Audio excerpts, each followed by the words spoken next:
ವಿಜಯಪುರ ಜಿಲ್ಲೆಯ ನಿಡಗುಂದಿಯಲ್ಲಿರುವಂತಹ ರಾಷ್ಟ್ರೀಯ ಹೆದ್ದಾರಿಯ NH50ರಲ್ಲಿ ದಿನನಿತ್ಯದ ಆಗುವಂಥ ವಾಹನ ಅಪಘಾತಗಳು ನಡೆಯುತ್ತಾನೆ ಇರ್ತವೆ.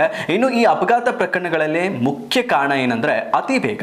ಈ ಅತಿ ವೇಗ ತಗ್ಗಿಸಲು ರಾಜ್ಯದಲ್ಲೇ ಪ್ರಪ್ರಥಮ ಬಾರಿಗೆ ವಿಜಯಪುರ ಜಿಲ್ಲೆಯ DYSP ಮಲ್ಲಪ್ಪ ನಂದಗಾವಿ ಹಾಗೂ ಅವರ ಸಿಬ್ಬಂದಿಯ ವತಿಯಿಂದ ನೂತನವಾಗಿ ರಾಷ್ಟ್ರೀಯ ಹೆದ್ದಾರಿ ತಡೆಗೋಡೆ ಮೇಲೆ ಪೊಲೀಸ್ ಮತ್ತು ಅವರ ವಾಹನ ಮಾದರಿಯ ಸ್ತಬ್ಧ ಚಿತ್ರವನ್ನು ಅಳವಡಿಸಿದ್ದಾರೆ. ಇನ್ನು ಈ ಸ್ತಬ್ಧ ಚಿತ್ರದ ಸೂಚನೆ ನಿಧಾನವಾಗಿ ವಾಹನ ಚಲಾಯಿಸುವ ಎಂಬುದನ್ನು ತೋರಿಸುತ್ತದೆ. ಹಾಗೆ ಇದು ವಾಹನ ಚಾಲಕರಿಗೆ ನಿಜವಾಗಲೂ ಪೊಲೀಸರು ರಸ್ತೆಯ ಮಧ್ಯದಲ್ಲಿ ಇರುವಂತೆ ಕಾಣುತ್ತದೆ. ಆದ ಕಾರಣ ಇದರಿಂದ ವಾಹನ ಚಾಲಕರು ತಮ್ಮ ವಾಹನದ ವೇಗವನ್ನ ಕಡಿಮೆ ಮಾಡ್ತಾರೆ. ಇದರಿಂದ ಆದಷ್ಟು ವಾಹನ ಅಪಘಾತಗಳನ್ನು ತಡೆಗಟ್ಟಬಹುದು ಎಂಬುದು ಪೊಲೀಸರ ಅಭಿಪ್ರಾಯವಾಗಿದೆ. ಇನ್ನು ಪೊಲೀಸರ ಕಾರ್ಯಕ್ಕೆ ಸುತ್ತಮುತ್ತಲಿನ ಸಾರ್ವಜನಿಕರು ಮೆಚ್ಚುಗೆಯನ್ನು ವ್ಯಕ್ತಪಡಿಸಿದ್ದಾರೆ.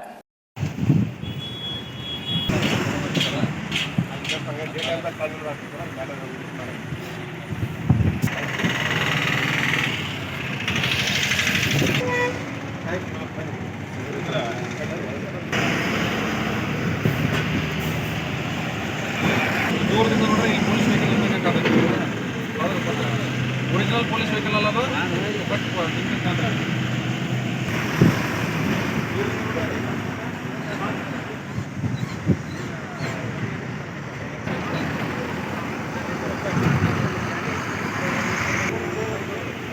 ಅಲ್ಲ ಈಗ ನಿಮಗೆ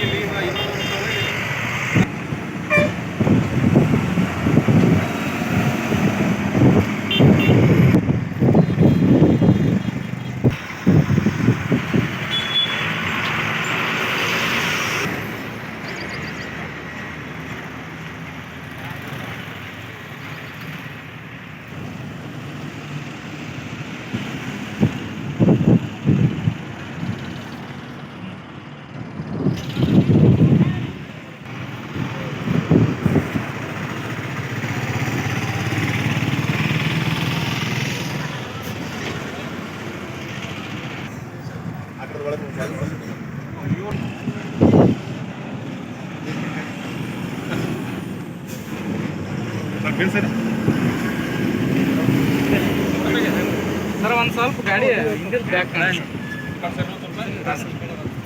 ಸರ್ ನೀವು ಈ ಕಡೆ ಬರ್ರಿ ಸರ್. 1 minute sir. ನೋಡ್ರಿ ಈ ಕಡೆ.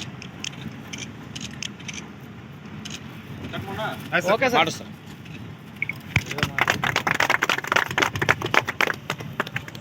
ಜನರಿಗೆ ಇಲ್ಲಿ ಅಡ್ಡಾಡ್ತಿರ್ತಾರೆ ಭಾಳ ಜನ.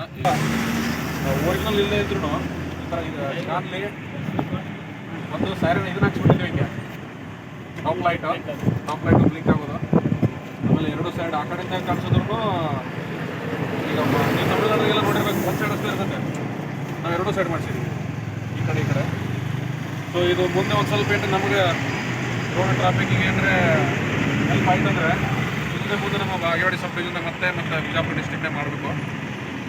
SP ಸಂಗೀತ ಹೋಗಿ ತೋರಿಸ್ತೀವಿ, ಈ ಥರ ಮಾಡಿದ್ದೀವಿ ಅಂತ ಹೇಳೋದು. ಅವ್ರು ಮತ್ತೆ ನಮಗೆ ಏನು ಮಾಡೋದಂದರೆ ಮತ್ತೆ ಹೋಗೋದು ಕಡೆ ಎಲ್ಲ ಮಾಡಬೇಕು. ಮೀಡಿಯಾದವರು ನಮಗೆ ಈ ಒಂದು ಕೆಲಸಕ್ಕೆ ಸಹಕಾರ ಕೊಡ್ರಿ. ಸ್ವಲ್ಪ ಈ ರೋಡಲ್ಲಿ ನಮಗೆ ರಸ್ತೆ ಅಪಘಾತಗಳು ಮತ್ತು ನಾರ್ಮಲ್ ಆಗಿ ಜನರಿಗೆ ಪೊಲೀಸ್ ಇದ್ದಾರೆ ಅಂತ ಇಲ್ಲಿ ಕಾಣಿಸ್ಲಿಕ್ಕೆ ವಿಜಿಬಲ್ ಪೊಲೀಸಿಂಗ್ ಅಂತೀವಲ್ಲ ಮಾಡಿದ್ದೀವಿ. ತಮ್ಮದೆಲ್ಲ ಸಹಕಾರ ಇರಲಿ ಇದಕ್ಕೆ. Thank you.